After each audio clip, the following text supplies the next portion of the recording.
오늘 읽었던 요한복음 1장 35절부터 51절까지 말씀을 통해서 더 큰 일을 보리라 하는 제목으로 하나님 말씀을 전하겠습니다. 요한복음 1장 앞부분에 보면요, 예수님에 대한 설명들이 나옵니다. 예수가 누구신지, 예수님은 영원 전부터 계셨던 하나님이신데 그 하나님께서 인간의 몸을 입고 우리 가운데 오셨습니다. 우리가 영원 전부터 계시던 하나님의 아들이 인간의 몸을 입고 오신 그분을 예수님이라고 부르는데, 그분을 하나님의 아들로 영접하는 사람들, 즉 믿는 사람들에게는 하나님께서 구원의 은혜를 주십니다. 그리고 하나님께서는 이것을 전하기 위해서 하나님의 아들이 오셨습니다만 이게 인간에게 알려져야 되잖아요. 이거를 알리기 위해서 하나님이 뽑아온 사람이 있는데 그 사람이 성경에 보니까 세례 요한이에요. 세례 요한은 예수가 하나님의 아들인지 어떻게 알았냐면 성령께서 그에게 알려주셨습니다. 이게 알려주셔가지고 네가 성령이 그의 머리에 머무르는 분을 보거든, 그 다음에 네가 그 사람을 만나게 되면 알게 될 것이라고 성령께서 말씀을 하셨거든요. 그래서 그런 어떤 감동을 가지고 있었는데 예수님을 딱 보는 그 순간에 세례 요한은 알았습니다. 저분이 하나님이 보내신 분이구나. 그래서 세례 요한은 사람들이 많이 모인 자리에서 예수님에 대해 증언했습니다. 보라, 세상죄를 지고 가는 하나님의 어린 양이다. 자기 택한 백성들의 죄를 다 지시고 돌아가시는 하나님의 어린 양으로서 돌아가시고, 또 그분은 자기 택한 백성들을 반드시 구원하시는 분이라는 그런 뜻이죠. 또 한 가지는 나는 그의 머리 위에 성령이 내리는 걸 보고 성령이 머무는 걸 봤다. 성령이 내리고 성령이 머물렀다는 말은 다윗의 후손이고 하나님이 택한 종이고 메시아라는 증거거든요. 또 한 가지는 성령께서, 저분은 성령으로 세례를 주시는 분이다. 성령으로 세례를 준다는 말의 뜻은 죄를 사한다는 뜻이에요. 저분이 우리들의 모든 죄를 사하시고 우리를 구원하시는 분이시다. 이렇게 세례 요한이 거기까지를 통해서 예수님에 대한 증언을 했습니다. 이제 오늘 본문에서는 그동안 세례 요한이 중심 인물이 됐었는데 세례 요한은 좀 뒤로 물러나고요. 세례 요한의 제자들이 되었던 그 사람들, 세례 요한의 제자들이 어떤 사람들이 이제 복음을 전하는 일을 하게 돼요. 세례 요한 한 사람이 복음 전하는 거로 끝나게 되면 기독교 복음은 거기서 끝나게 됩니다. 근데 세례 요한을 통해서 복음을 접했던 사람들이 또 복음을 전하고 그 사람들이 또 다음 사람들에게 복음을 전해가지고 복음이 지금 우리에게까지 와 있는 겁니다. 우리 한번 성경 말씀 보실까요? 35절의 말씀에 보시면, 또 이튿날 요한이 자기 제자 중 두 사람과 함께 섰다가 예수께서 거니심을 보고 말하되 보라, 하나님의 어린 양이로다. 예수님께서는 이렇게 제자들을 뽑으실 때 원칙이 있습니다. 예수님을 따라오는 사람들은 무조건 예수님의 제자로 삼는 게 아니라 예수님께서는 그중에 예수님의 마음에 드는 사람들 예수님의 제자로 뽑으시거든요. 그래서 예수님의 제자는 아무나 되는 게 아니라 예수님께서 이렇게 뽑아서 넌 내 제자가 되라, 그러는 사람만 예수님의 제자가 돼요. 그리고 예수님의 제자가 된 사람들은 일관적인 특성이 있습니다. 이런 사람이 예수님의 제자고 택함받은 사람들이에요. 우리가 이제 오늘 본문의 말씀을 통해서 두 가지를 보게 될 거거든요. 여러분들이 잘 들으시면서 예수님의 제자는 저런 사람이 예수님의 제자가 되는구나, 또 예수님이 택한 사람들에게는 반드시 저런 특징들이 나타나는구나 라는 그 사실을 좀 깨닫기를 바라는데요. 다시 한번 말씀드리면 35절에 또 이튿날, 여기서 이튿날이라는 말의 뜻은 세례 요한이 예수님을 베다니에서 만나서 예수님이 세상 죄를 지고 가는 하나님의 어린 양이라든지 성령이 그의 머리에 머무르는 걸 내가 봤다라든지 저는 성령으로 세례를 주시는 분이라고 말한 그 다음 날이에요. 그 다음 날 요한이 자기 제자 중에 두 사람과 함께 있었는데 그 두 사람이 누구냐? 우리가 성경적인 내용으로는 알기는 어렵고 한 사람만 나오죠. 40절에 보십시오. 40절에 보시면 요한의 말을 듣고 예수를 따르는 두 사람 중에 하나는 시몬 베드로의 형제 안드레라. 베드로의 그 동생이었던 안드레가 이 사람이 세례 요한의 제자였었구나. 우리가 그 한 가지 정도는 알게 되는데요. 그러면 여기 본문에 보니까 두 사람이라고 되어 있잖아요. 분명히 두 사람이라고 되어 있는데 이 두 사람 중에 한 사람은 누구냐? 어떤 분들은 여기 중에 한 사람이 43절에 나오는 아마 빌립이 그 사람이었을 것이다 라고 보시는 분들이 계신데, 제가 성경을 이렇게 요한복음을 쭉 읽어보는 가운데서는 그 사도 요한이 그 중에 한 사람이었던 거로 보입니다. 사도 요한은 어떤 특징을 가지고 있냐면, 사도 요한은 자기에 관련된 내용들, 특히 요한복음에 관련돼서 자기랑 관련된 내용들 있잖아요. 그 내용에 관련된 내용들이 나오면 대부분 자기 이름을 밝히지가 않아요. 예수님의 품에 의지했던 그 제자, 성경에서는 그 사람이 요한이라고 짐작을 하는데도 그 사람이 말을 안 해요. 또 예수님의 제자 중에 제일 나이 어리고 제사장의 친척이었던 사람이 나오는데 그 사람도 사도 요한이거든요. 그 언급을 잘 안 해요. 그래서 제자들 중에 만약에 그 12제자 중에 이 한 사람이 요한이 왜 다른 사람이었다 그러면 요한은 그 사람이 누구라고 이름을 밝혔을 거예요. 안드레는 밝히잖아요. 자기 이름을 안 밝히는 게 우리가 그걸 봤을 때는 사도 요한일 가능성이 높다라고 우리가 볼 수 있고, 또 여러분들이 예수님의 12제자들의 이름을 한번 떠올려 보세요. 베드로와 안드레, 야고보, 요한. 이게 이제 예수님의 초창기 제자들의 명단이거든요. 근데 베드로하고 안드레는 이 본문에 나옵니다. 그런데 야고보하고 요한이 안 나와요. 그러면 그 사람들이 왜 안 나오냐면 다른 성경에 보면은 네 사람이 예수님의 제자가 동시에 됐다고 돼 있거든요. 됐다고 돼 있는데 두 사람이 안 나온다는 얘기는 요한이 아마 그 중에 한 사람이 아니었을까 우리가 좀 짐작을 할 수 있을 것 같습니다. 그리고 또 한 가지 짐작할 수 있는 건 세례 요한하고 사도 요한이 이름이 똑같아요. 우리나라 말에는 세례 요한, 사도 요한 이렇게 돼 있지만 한 사람은 세례를 주는 요한인 거고 한 사람은 예수님을 따르는 요한이거든요. 그래서 이름은 세례 요한, 사도 요한이라고 부르지만 이름 자체는 요한입니다. 그러니까 스승하고 이 제자가 이름이 똑같아요. 이름이 똑같기 때문에 그 일부러 뭐 요한의 제자 요한 이렇게 하면 뭐 이게 문제가 되잖아요. 그래서 아마 요한이라는 이름을 생략한 게 아닌가 하는 생각을 해봅니다. 그때 세례 요한이 그 제자들에게 뭐라고 그랬냐면 36절에 보면 예수께서 건임을 보고 말하되 보라 하나님의 어린 양이로다. 이건 위에서도 했던 말이잖아요. 하나님의 어린 양이라고 얘기를 했는데 세례 요한은 특징이 있습니다. 예수님 만나고 한 번만 예수님 세상죄를 지고 가는 하나님의 어린 양이라고 말한 게 아니라 시간 날 때마다 예수님 만날 때마다 예수님 지나가고 난 다음에도 사람들이 있는 곳에서든 없는 곳에서든 간에 세례 요한은 예수님을 세상죄를 지고 가는 하나님의 어린 양이라고 계속적으로 말을 했어요. 근데 오늘 본문에서는 보라 하나님의 어린 양이다라는 말을 했는데 그 말을 들은 제자들의 태도를 보면 이 말을 왜 했는지를 알 수가 있습니다. 37절에 보십시오. 두 제자가 그의 말을 듣고 예수를 따르거늘 이렇게 돼 있잖아요. 그러면 여기서 보라 하나님의 어린 양이로다라는 말을 세례 요한이 했을 때 그 두 제자가 듣기를 이제는 더 이상 나를 따르지 말고 예수님을 따라가라 하는 말로 받아들인 것 같아요. 두 제자가. 그래서 두 제자가 그럼 세례 요한에게 얘기를 하고 그러면 선생님 안녕히 계십시오. 저희는 이제 예수님을 따라가겠습니다 하고 얘기를 했습니다. 그런데 38절에 예수께서 돌이켜 그 따르는 것을 보시고 물어 이르시되 무엇을 구하느냐. 우리나라 말로 왜 따라오느냐 이런 뜻이잖아요. 왜 따라오느냐라고 물어봤는데 이게 그 예수님께서 그 뭐 장난치거나 왜 따라오는지 몰라서 물어보거나 그런 건 아닙니다. 이게 옛날에 제자들이 스승을 따라올 때 스승들이 던지는 질문이에요. 무엇을 원하느냐? 왜 나를 따라오느냐? 이렇게 물어보면 예 선생님 어디 계십니까? 어디 계시단 말은 주소를 알려주세요 그런 뜻이 아니라 스승님의 제자가 되기를 원합니다 라는 사람들의 그런 옛날식 표현이거든요. 그래서 무엇을 구하느냐라는 말의 뜻은 왜 나를 따라오느냐 이렇게 물어보니까 다시 38절에 보십시오. 이르되 랍비여 어디 계시오니이까. 선생님 어디 계십니까? 라고 물어본다는 말은 저는 스승님의 제자가 되기를 원합니다 하는데 성경에 보니까 이렇게 붙어있죠. 랍비는 번역하면 선생이라. 이게 히브리어거나 아람어예요. 랍비라는 말이. 그래서 여기서는 일부러 요한복음에서는 다 말을 풀어놨습니다. 풀어놔가지고 랍비란 말은 선생님이란 뜻이다. 왜 이렇게 풀어놨냐면 요한복음의 독자들이 요한복음을 접하는 사람들이 히브리어를 모르는 사람들이에요. 히브리어를 아는 사람들이라 그러면 랍비란 말을 할 때 무슨 뜻인지 알 거거든요. 근데 모르는 사람들이라 풀어놨습니다. 또 뒤에도 보면 나오죠. 우리 41절에도 보시면 메시아를 만났다고 하는데 메시아를 번역하면 그리스도라. 히브리어로는 메시아예요. 근데 이거를 그리스어로 번역하면 그리스도거든요. 그리고 설명을 해놨고 또 베드로의 이름에 대해서 42절에도 보시면 베드로의 이름을 게바라고 예수님이 붙여줬는데 사람들이 베드로의 이름을 번역하면 베드로다. 게바를 번역하면 베드로라 이렇게 해놨잖아요. 유에게는 요 성경을 접하는 사람들이 히브리어나 혹은 아람어를 모르는, 왜냐하면 예수님은 아람어라는 용어를 사용했어요. 당시에 그리스어를 쓰지 않고. 그래서 성경에서 일부러 이렇게 풀어놓아서 설명을 하고 있는 겁니다. 그때 다시 한번 성경 말씀에 보시면 39절에 예수께서 이르시되 와서 보라. 예수님 따라오라는 뜻이에요. 여기서 와서 보라는 말이 한번 와서 살펴보고 제자가 될 만하면 하고 아니면 말라 뭐 그런 뜻이라기보다는 내 제자가 되라 이런 뜻이에요. 와서 보라는 말의 뜻이.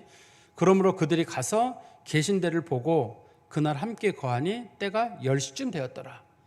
이 두 명의 제자, 한 사람은 안드레가 이름이 분명하고 한 사람은 누군지는 모르지만 대충 짐작하고 있는데 성경 맥락상에서는 사도 요한인 거로 보입니다. 이 두 사람이 예수님을 따라가 가지고 그날 예수님과 함께 머물면서 예수님의 제자가 됐는데, 제자가 된 그때의 시간이 10시쯤이라고 돼 있어요. 이게 이제 성경에 보면 가끔씩 아무리 찾아도 왜 이게 10시인지를 모르는 경우가 있습니다. 왜 10시란 말을 여기다 기록을 해놨을까?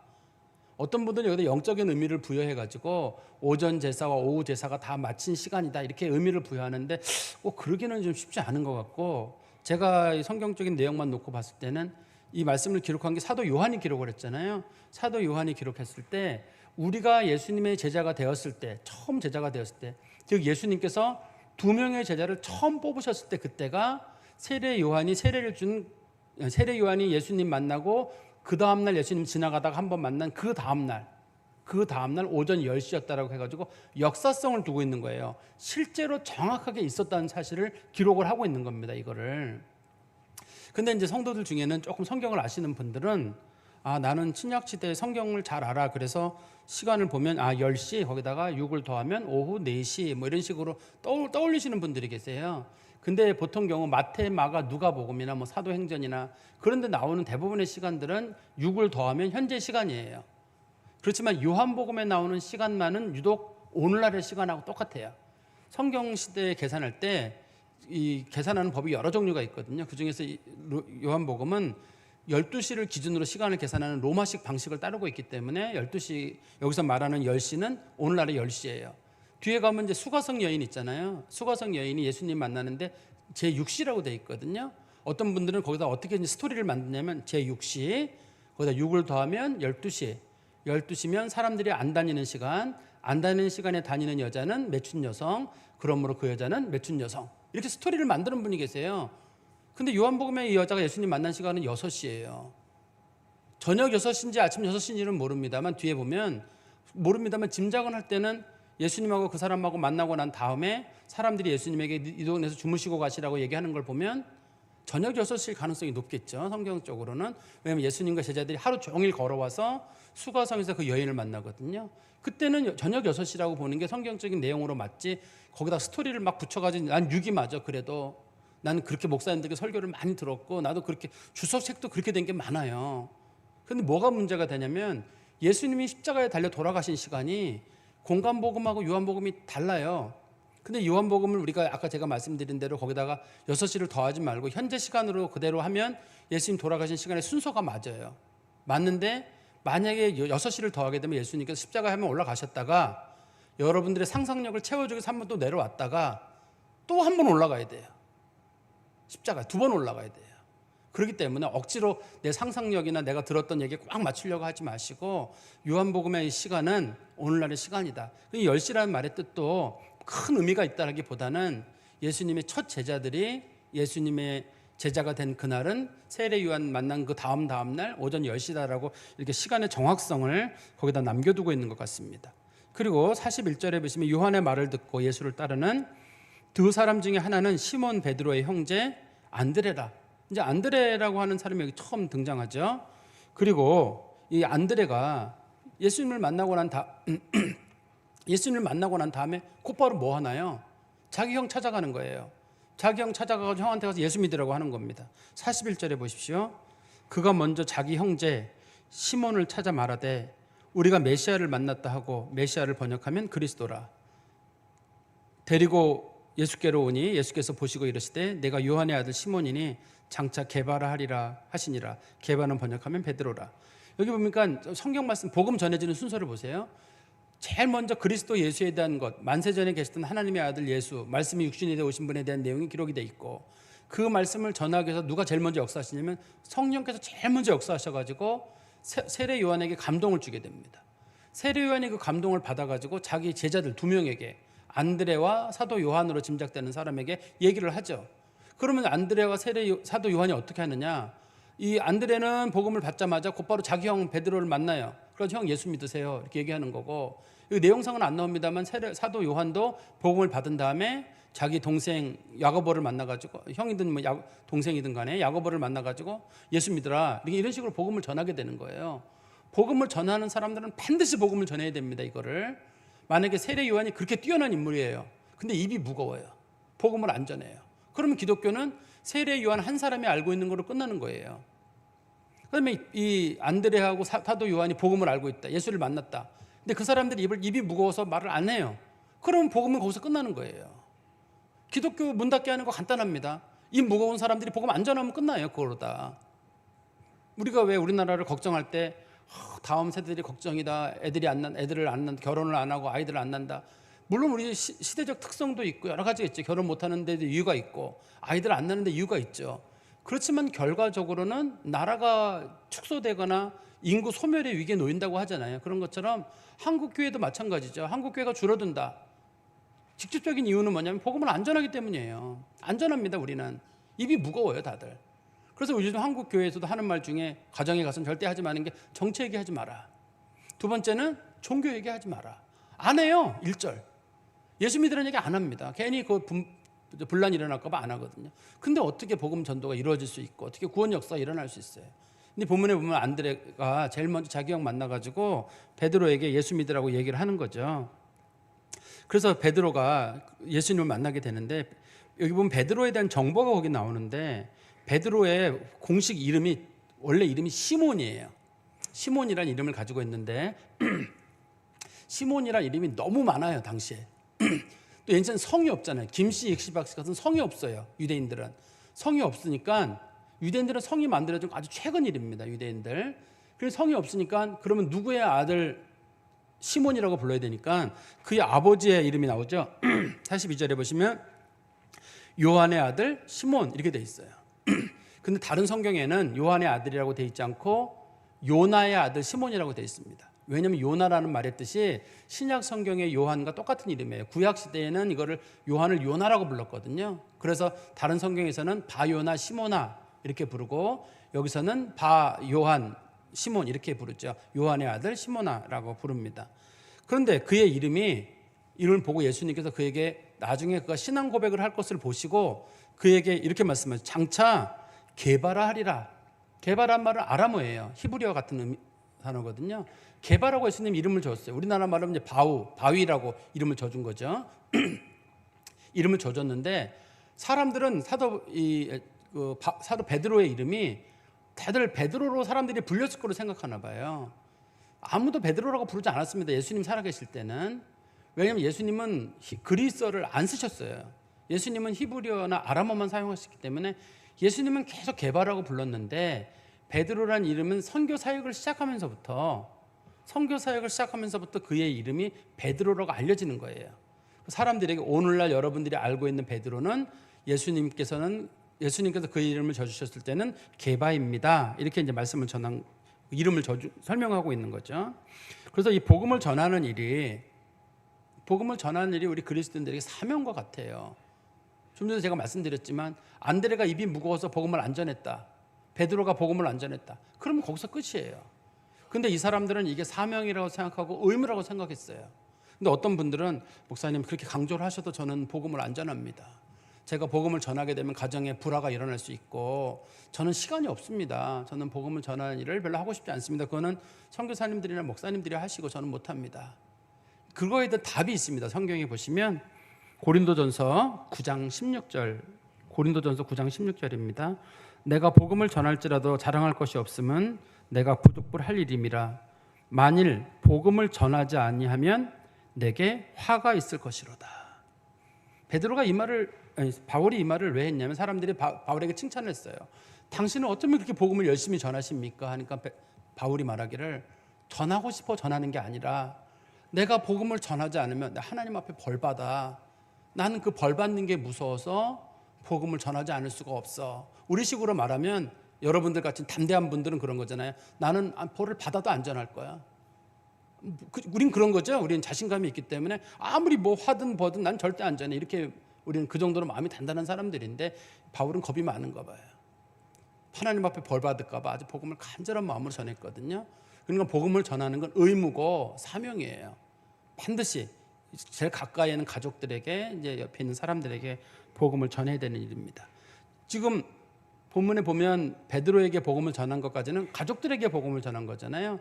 이제 복음이 가족에서 이웃에게로 복음이 넘어갑니다. 그게 43절에 나오는데요. 이튿날 그 사람들이 복음을 접하고 그 다음 날 예수께서 갈릴리로 나가려 하시다가 빌립을 만나 이르시되 나를 따르라 하시니, 예수님께서 갈릴리로 가시다가 중간에 빌립이라는 사람을 만났어요. 그리고 자기를 따르라고 했습니다. 갑자기 빌립이 예수님께 나를 따르라 그럴 때 누구신데 나를 따르라고 하는 거 이러지 않겠어요? 근데 빌립이 예수님을 알아요. 어떻게 아냐면 뒤에 보면 나옵니다. 44절에 보시면 빌립은 안드레와 베드로의 한 동네 베세다 사람이라. 이 지금 베세다는 어느 지역이냐면 오병이어 기적이 일어났던 그 자리거든요. 그 사이에 하루 사이에 베드로하고 안드레가 빌립을 만나가지고 얘기를 한 거예요. 세례 요한에게 들었던 얘기. 세례 요한에게 들었던 얘기는 예수가 세상 죄를 지고 가는 하나님의 아들이다. 성령이 그의 머리 위에 임하고 머무셨던 분이다. 그는 성령으로 세례를 주시는 분이고, 또 베드로랑 안드레가 얘기하기를 내가 예수님하고 잠깐 삶을 살아봤는데 다르다. 진짜 그분 하루만 지났는데도 분명히 다르다라고 얘기를 한 거예요. 그래가지고 빌립이라는 사람도 예수님이 궁금해요. 어떤 분인지를. 근데 우연히 길을 지나가고 있는 예수님께서 빌립을 만나가지고 나를 따르라. 그래서 빌립이 예수님의 제자가 되게 됩니다. 같은 동네 사람에게 복음을 전한 거잖아요. 처음에는 형제에게 복음을 전했는데 이제 동네 사람에게 복음을 전하게 됐습니다. 그래서 이제 빌립이라고 하는 사람, 다섯 번째 제자잖아요. 베드로와 안드레, 야고보, 요한, 빌립 이렇게 돼 있잖아요. 5명의 사람이 제자가 됐는데, 그러면 이제 6번째 제자가 등장해야 될 거 아닙니까? 6번째 제자가 45절에 보시면 나오는데요. 빌립이 나다나엘을 찾아 이르되 모세가 율법에 기록하였고 여러 선지자가 기록한 그 일을 우리가 만났으니 요셉의 아들 나사렛 예수라. 빌립이 나다나엘을 찾아가가지고 예수를 믿으라고 전했다고 돼 있어요. 그런데 나다나엘은 고향이 가나 사람이에요. 아프리카 가나가 아니라 성경에 보면 가나라고 하는 지역이 있거든요. 나사렛 옆에 가나 사람입니다. 우리 성경 말씀에 보시면 요한복음 21장 2절에 보면 그렇게 설명되어 있어요. 갈릴리 가나 사람 나다나엘이라고 되어 있습니다. 거기 성경에. 그래서 이 사람은 베세다라고 하는 동네랑 키로수로 한 4, 50km 정도 떨어진 동네예요. 먼 동네입니다. 여러분들은 지금 뭐 4, 50km는 아무것도 아닌 것 같지만 그래도 여러분들 4, 50km 떨어진 동네 누가 사는지 모르잖아요. 지금 대부분. 옛날에는 이 백리가 먼 지역이거든요. 잘 모르는 지역입니다. 잘 모르는 지역인데 이 빌립이라고 하는 사람이 나다나엘이라고 하는 사람에게 복음을 전한 거예요. 그 짧은 기간 사이에 자기가 예수를 만나자마자 복음을 전하고 싶어가지고 복음을 전했는데 두 가지를 얘기하죠. 하나는 모세의 율법에 기록한 사람, 신명기 18장 5절에 말한 것처럼 나와 같은 선지자가 올 거라 했는데 나와 같은 선지자가 메시아거든요. 나 메시아를 만났다. 두 번째는 여러 선지자가 기록한 그의 메시아가 올 거라는 예언이거든요. 그 메시아, 예언된 그 메시아를 우리가 만났으니 요셉의 아들 나사렛 예수라. 여기서 우리란 말은 성경에서 예수님의 5명의 제자들이잖아요. 우리가 만났는데 그 사람이 아버지는 요셉이고 동네는 나사렛이고 이름은 예수다. 이렇게 설명을 했어요. 그런데 이 나사렛이라는 동네 얘기를 듣고 나서 갑자기 나다나엘이라고 하는 사람이 피식 웃어요. 뭐라고 웃냐면 보십시오. 46절에 나다나엘이 이르되 나사렛에서 무슨 선한 것이 날 수 있느냐. 빌립이 이르되 와서 보라 하니라. 그 사람이 말하기를 나사렛에서 무슨 선한 거. 여기냐면 이 나사렛이라고 하는 동네랑 이 나다나엘의 고향 가나가 가까워요. 두 동네가 가깝거든요. 가까운 동네인데 나다나엘이 생각해 볼 때, 나다나엘이 볼 때 나사렛에서라는 그 보잘것없는 동네에서 누가 태어난다는 것도 그렇고, 두 번째는 구약 성경을 통틀어서 나사렛이라는 동네에 대한 내용이 없어요. 무슨 뭐 영적인 사건이 있으면 좋은데 그런 사건이 한 번도 없는 동네고, 또 구약 성경에 보면 메시아가 태어날 동네는 주로 유대 땅 베들레헴이라고 예언이 되어 있잖아요. 유대 땅 베들레헴도 아니고 여기는 갈릴리 지역인데 여기서 무슨 누가 태어난다는 말인가, 말도 안 된다고 본 거예요. 그럴 때 빌립이 나다나엘에게 한 말이 와서 봐라. 이 말은 예수님께서 예수님의 제자가 되라 그런 말보다는 한번 궁금하면 가서 예수님 만나봐라. 그리고 예수님의 제자가 되라는 그런 뜻일 거예요. 그런데 이 나다나엘이라는 인물에 대해서 우리가 조금 조심스럽게 봐야 되는 부분이 있는 게, 나다나엘이라는 인물이 예수님의 12제자 명단에 안 들어있어요. 여러분 잘 생각해 보십시오. 좀 기억력 좋으신 분들은 제가 외울 때 한번 보세요. 베드로와 안드레, 야고보, 요한, 빌립과 바돌로메, 도마와 마테, 알페오의 아들 되는 야고보와 시몬과 다데오와 가룟 유다라. 총 12명으로 구성되어 있잖아요. 거기 보면 제가 다시 처음에 말씀드린 베드로와 안드레, 야고보, 요한, 빌립과 바돌로메가 들어있죠. 6번째 제자에는. 근데 이 바돌로메가 사람 이름이 아니에요. 바돌로메란 말은 아버지가 돌로메고 바돌로메는 돌로메의 아들 누구란 뜻이에요. 누군지 몰라요. 바돌로메란 말은 돌로메의 아들이란 뜻이거든요. 근데 돌로메의 아들이 성경적 내용으로 봤을 땐 나다나엘이 맞는 것 같아요. 이 나다나엘의 인물이 바돌로메, 왜냐면 빌립하고 친구이기 때문에 빌립과 바돌로메가 항상 같이 가거든요. 그런데 우리가 또 조심스러운 부분이 하나 있습니다. 조심스러운 부분이 뭐가 있냐면 이 사람의 이름을 세리 마태와 같은 인물로 보려고 하시는 분들도 계세요. 그것도 뒤에 제가 좀 이따 설명을 드릴 텐데요. 어떻든 이거를 예수님 그 마태라고 보려고 하는데도 그만한 이유가 있습니다. 성경 말씀 다시 가보시면 47절에 예수께서 나다나엘이 자기에게 오는 것을 보시고 그를 가리켜 이르시되 보라 이는 참으로 이스라엘 사람이라 그 속에 간사한 것이 없도다. 예수님께서 나다나엘을 보자마자 첫 마디가 뭐였냐면 저 사람 진짜 이스라엘 사람이다. 속에는 간사한 것이 전혀 없다고 했습니다. 이 말을 우리가 이제 두 가지 차원에서 볼 수가 있어요. 하나는 이 사람을 바돌로메라고 봐서 보통 일반인 바돌로메라는 인물로 볼 수가 있고, 아까 제가 세리 마테라는 인물로 이걸 볼 수 있다고 말씀드렸잖아요. 그 이유 중에 한 가지는 당시에 이 본문에서 예수님 말씀하시는 참으로 이스라엘이란 말은 당시에 유대인들, 바리새인들이나 서기관들은 자기들이 진짜 유대인이라고 주장했거든요. 예수님께서는 그 사람들은 가짜고 이 사람이 진짜라는 거예요. 예수님 말씀하신 게. 그리고 그 속에 간사함이 없대. 진실하다는 뜻이거든요. 근데 당시에 유대인들이 저 사람들은 구원 못 받는다고 봤던 사람들이 세리가 들어 있었어요. 근데 예수님은 이 사람 구원받은 사람이라는 거고, 당시의 사람들은 세리에 대해서 아주 부정적인 시각을 가지고 있었거든요. 근데 예수님께서는 이 사람이 공무원으로서, 당시 세리 마태가 관세청 직원이었거든요. 관세청 직원이었는데 그 세리로서 아주 정직하게 행하는 사람이라는 뜻이거든요. 그래서 그거에 대해서 예수님께서 말씀하셨다고 보는 분도 있어요. 그러니까 이 말씀을 바돌로메라는 인물로 놓고 보면 너 진짜 하나님 앞에 구원받은 사람이다. 또 한편으로는 너 진실한 사람이다. 이런 뜻일 수도 있고, 또 한편으로는 마태로 보면 마태가 진짜 사람들에게 비난받는 직업에 있었지만 정말 정직한 사람이다라고 예수님이 알아봐줬다는 뜻일 수도 있을 거예요. 그렇지만 전체적인 맥락으로 놓고 봤을 때는 굳이 마태라고 보기보다는 예수님의 제자 명단을 순서대로 본다 그러면 바돌로메로 보는 게 더 맞을 것 같은데요. 그렇지만 또 48절에 가보시면 나다나엘이 이르되 어떻게 나를 아시나이까? 선생님 저 처음 보셨는데 어떻게 저를 아시죠? 제가 진짜 이스라엘인지, 제가 간사함이 있는지 없는지. 그랬더니 예수님께서 이 바돌로메만, 그러니까 나다나엘만 알고 있는 얘기 한 가지를 툭 던지셨어요. 뭐라고 던지셨냐면 빌립이 너를 부르기 전에 내가 무화과나무 아래에 있을 때 보았노라. 바로 조금 전에 빌립이 자기를 데려왔잖아요, 예수님 쪽으로. 근데 빌립이 너 만나기 전에 네가 무화과나무 밑에서 했던 것들을 내가 알고 있다.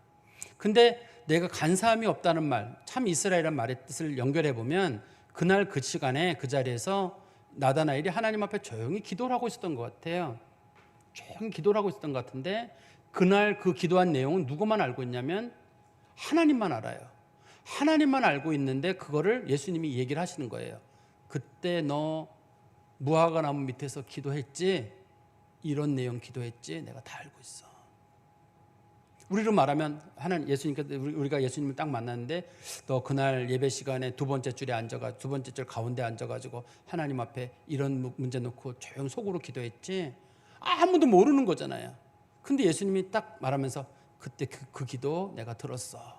그래서 하나님 살아계시구나. 이렇게 우리가 깨닫게 되잖아요. 그런 것처럼 비슷한 얘기예요. 이 풍물에보면 나다나엘이 자기가 하나님 앞에 무화과나무 밑에서, 당시에 유대인들이 햇빛 피할 때 주로 무화과나무에서 쉬게 되는데 무화과나무 밑에서 쉴 때 자기가 하나님 앞에 조용히 드렸던 기도가 있는데 그 기도를 들으신 예수님께서 내가 너 기도하는 거 봤다. 그러니까 그때 뭐라고 나다나엘이 얘기하냐면 49절입니다. 나다나엘이 대답하였되 라삐여 당신은 하나님의 아들이시오 당신은 이스라엘의 임금이로소이다. 이건 아무도 모를 일이에요. 하나님만 아는 일이거든요. 하나님만 아는 일인데 그걸 예수님이 아는 거예요. 그럼 그 사람이 뭐라고 고백해야 돼요? 당신 하나님의 아들이시군요. 당신은 이스라엘의 임금 메시아군요. 신앙 고백을 하는 거예요. 우리가 주로 신앙 고백하면 떠오르는 게 뭐냐면 마태복음 16장에 보면 예수님께서 사람들이 나를 누구라고 하느냐, 가이사랴 빌립보에서 어떤 제자들이 말하기를 당신은 엘리야, 어떤 사람들은 죽은 세례 요한, 구약의 선지자 중에 하나라고 합니다. 너희는 나를 누구라고 하느냐? 베드로가 주는 그리스도시요 살아계신 하나님의 아들입니다. 그게 우리가 알고 있는 신앙 고백이 처음으로 알고 있거든요. 그렇지만 그 신앙 고백보다 더 먼저 된 고백은 나다나엘이 한 고백이에요. 나다나엘이 뭐라고 그랬냐면 당신은 하나님의 아들이십니다. 예수님하고 만난 지 며칠 안 됩니다. 지금 예수님 사역한 지 3, 4일밖에 안 되고 이 나다나엘은 처음으로 예수님 만난 거거든요. 근데 예수님께서 그 사람 속에 있는 거 다 아시는 거예요. 그러니까 이 사람이 던지기를 당신 하나님의 아들이십니다. 당신 진짜 메시아입니다. 이렇게 고백을 했죠. 그랬더니 예수님께서 50절에 나다나엘에게 말하기를 예수가 대답해 이르시되 내가 너를 무화과나무 아래에서 보았다 함으로 믿느냐? 이보다 더 큰 일을 보리라. 너는 내가 너 기도한 내용을 들었고 네가 뭐 기도했는지 알고 있고 조금 전에 네가 뭐 했는가 아무도 모르는데 그걸 어떻게 아시냐고 놀라서 지금 그 얘기 하나 본데 더 큰 것을 볼 것이다. 또 이보다 더 큰 일을 보리라고 했는데 그 더 큰 일이 뭐냐면 그게 51절이에요. 51절에 보시면 이르시되 진실로 진실로 너에게 이르노니 하늘이 열리고 하나님의 사자들이 인자 위에 오르락 내리락 하는 것을 보리라 하시니라. 이걸 사람들이 본다는 거예요 나중에. 그럼 이게 도대체 무슨 얘기냐? 이 본문에서 인자란 말이 나오잖아요. 성경에 인자란 말이 많이 나옵니다. 원래 그 인자란 말의 뜻은 우리나라 말로 바꾸면 사람 인자의 아들 자자예요. 그냥 사람이란 뜻입니다. 일반적으로는 그런 뜻이지만 예수님께서 그런 용도로 사용하시기도 하시지만 일반적으로는 이게 그 다니엘서 7장에 나오는 13절 14절에 나오는 것처럼 다니엘이 환상 가운데 인자 같은 분을 봤다라고 해서 인자 같은 분이 메시아예요. 하나님의 아들 메시아에 대한 것을 다니엘이 환상 중에 봤었거든요. 그래서 인자라는 말에 두 가지 뜻이 다 담겨 있어요. 예수님께서는 내가 하나님의 아들인데 하늘이 열리고 하나님의 사자들이 하나님의 아들 위로 오르락내리락 하는 것을 볼 것이다. 그런데 이 사건 성경을 좀 읽어보신 분들은 오르락내리락 한다는 이 말을 듣면 구약 성경에 떠오르는 사건이 있죠. 어떤 사건이냐면 성경 말씀 보십시오. 창세기 28장 12절에 보시면 야곱이 꿈에 본즉 사닥다리가 땅 위에 섰는데 그 꼭대기가 하늘에 닿았고 또 본즉 하나님의 사자들이 그 위에서 오르락내리락하고 또 본즉 여호와께서 그 위에 서서 이르시되 나는 여호와 너의 조부 아브라함의 하나님이요 이삭의 하나님이라. 내가 누워있는 땅을 내가 너의 자손들에게 주리니. 이렇게 말씀하고 있잖아요. 이 사건과 관련된 사건이에요. 야곱이 꿈을 꾸고 있는데 밑에 바닥은 땅에 닿아 있고 그 다음에 그 꼭대기는 하늘에 연결된 아주 긴 사다리를 본 거예요.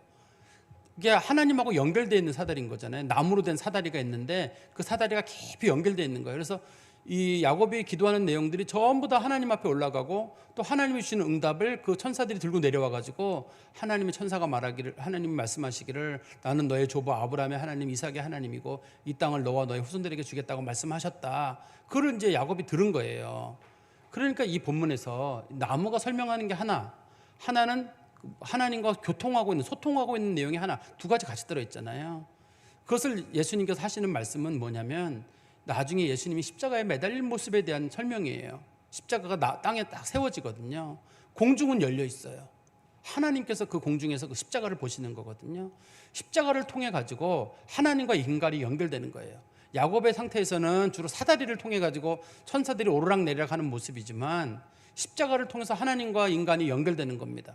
하나님의 아들 예수 그리스도가 중간에 중보자가 되어 가지고 하나님과 인간이 서로 연결되도록 이렇게 하나님 역사하시고, 그다음에 그리스도는 참 하나님의 아들이시기 때문에 속성에 있어서 하나님과 속성을 공유하시는 분이시거든요.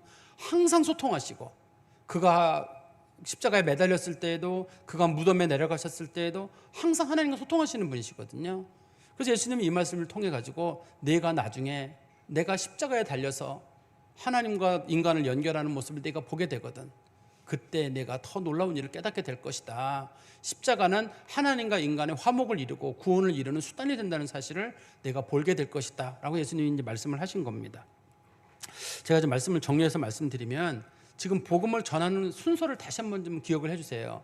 하나님께서는 하나님의 아들 예수 그리스도를 메시아로 보내시는데 사람을 통해 증거를 하시거든요. 제일 먼저 뽑은 사람이 세례 요한이에요. 세례 요한은 복음을 받자마자 곧바로 자기 제자들 안드레하고 사도 요한에게 얘기를 했습니다. 하나님의 어린 양 지나가신다. 빨리 따라가라. 따라갔어요. 그러면 이 안드레랑 사도 요한이 가서 어떻게 하느냐? 자기 형을 찾아간 거예요. 그래가지고 이 안드레는 베드로를 찾아가서 형 내가 메시아 만났어. 형 예수 믿어. 얘기를 하고, 이 요한은 자기 또 형 야고보를 찾아가가지고 형 예수 믿어. 또 얘기를 하고, 그 다음에 또 이 사도 바울과 사도 베드로와 안드레는 또 누구 찾아가는 빌립을 찾아가가지고 얘기하는 거예요. 빌립 내가 예수님 만났는데 예수님 믿어. 또 이 빌립은 누구 찾아갔냐면 나다나엘 찾아가가지고 예수 믿어. 이런 식으로 해가지고 처음에는 형제들에게, 두 번에는 이웃들에게, 세 번에 이웃도 아닌 멀리 떨어진 사람에게 복음이 전해져가지고 복음이 돌아서 여기까지 온 거잖아요. 지금 우리에게까지. 중간에 누군가 하나가 여기서 손을 딱 끊어가지고 난 안전할 거야. 그래서 베드로가 복음을 입에 담고 죽었더라. 그러면 끝나는 거예요. 기독교는 거기서 끝나는 거예요. 근데 이 사람들이 목숨 걸고 복음을 전하는 거예요. 복음을 받은 사람들이 그냥 있는 사람이 없는 겁니다. 그 사람들이 복음을 전해서 여기까지 온 거잖아요. 제가 말씀을 정해서 말씀드리면, 제가 그런 말씀드렸죠. 그리스도를 만난 사람들에게는 두 가지 특징이 있습니다. 한 가지는 예수의 제자가 되는 거예요. 예수의 제자가 된다는 건 예수 믿고 성경 말씀 믿고 그런 게 아니라 예수님과 함께 사는 거예요. 다른 선생들과 다르게 예수님은 먹고 자고 화장실도 같이 가고 또 음식도 제자들이 차리고 예수님과 늘 24시간 같이 있는 겁니다. 그래서 예수님 만난 사람들은 하나같이 예수님과 늘 같이 있어야 돼요. 직장 생활도 예수님과 같이 있는 거고, 기도 생활도 예수님과 같이 있고, 가정 생활도 예수님과 함께 있고, 늘 삶이 누가 봐도 저 사람 예수님과 함께 있구나. 예수님과 함께 할 수 없는 곳엔 가면 안 돼요. 예수님과 함께 할 수 있는 곳에 가야 하고, 예수님과 함께 할 때 할 수 없는 건 하면 안 돼요. 누구 미워하고 싸운다. 예수님 옆에 놓고 싸울 수는 없잖아요. 그러면 안 돼요. 늘 예수님과 함께 하는 삶을 살아야 됩니다. 제자들은. 그 다음에 첫 번째가 그렇고, 두 번째는 반드시 가까운 사람들에게 예수를 증언해야 돼요.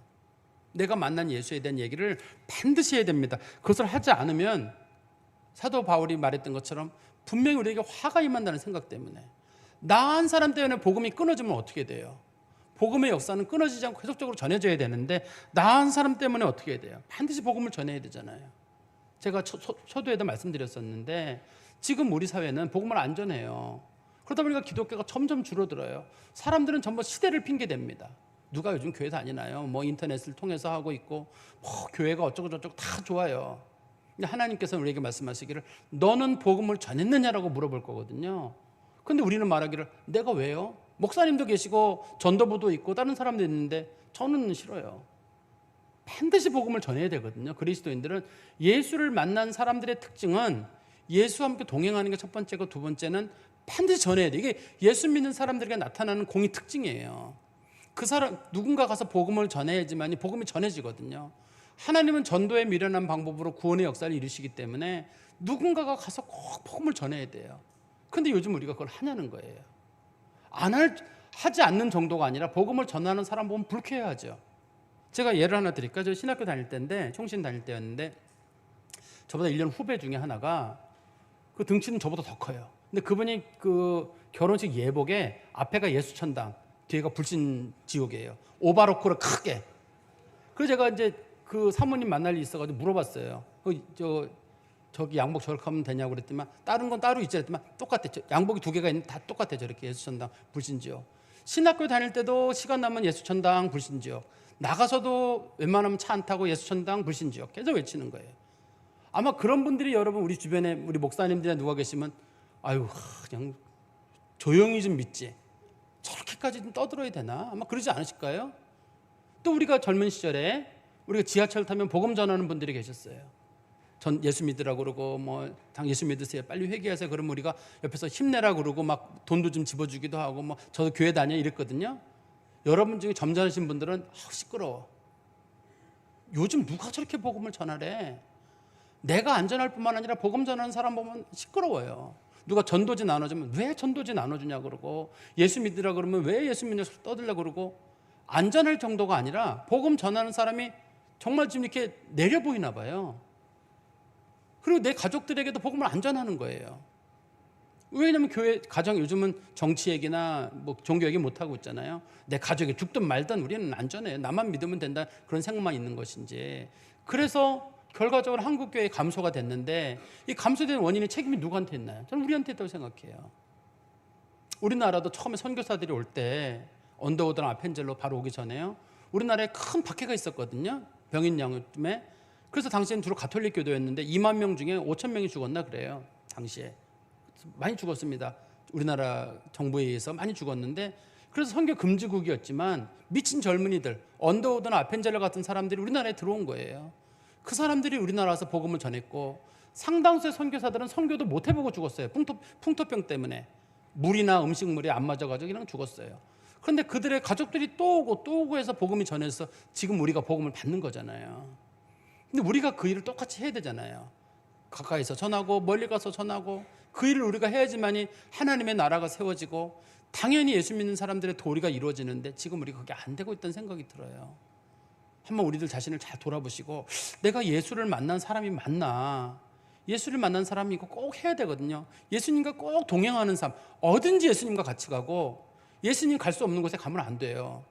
예수님과 꼭 같이 가야 되고, 두 번째는 예수님의 이름 말씀을 가지고 꼭 전해야 됩니다.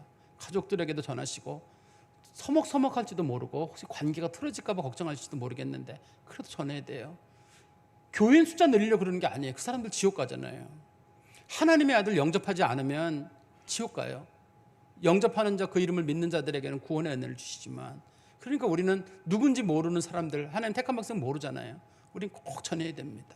이 일을 우리 그리스도인들이 감당하시기를 간절히 소망합니다. 기도하겠습니다. 하나님 아버지, 주님 안에 감사합니다. 바로 올 건데 주께서 사람을 통해서 복음을 전하시는 줄 알고 저희도 복음 전하는 일에 힘쓰게 하시고, 가깝게는 우리 가족부터 또 이웃, 멀리 있는 친구들, 또 멀리 떨어진 사람들에게까지 그리스도의 복음을 힘써 전하는 그리스도의 온전한 제자가 되도록 저희들에게 은총을 베풀어 주시옵소서. 예수 그리스도의 이름으로 기도하옵나이다. 아멘.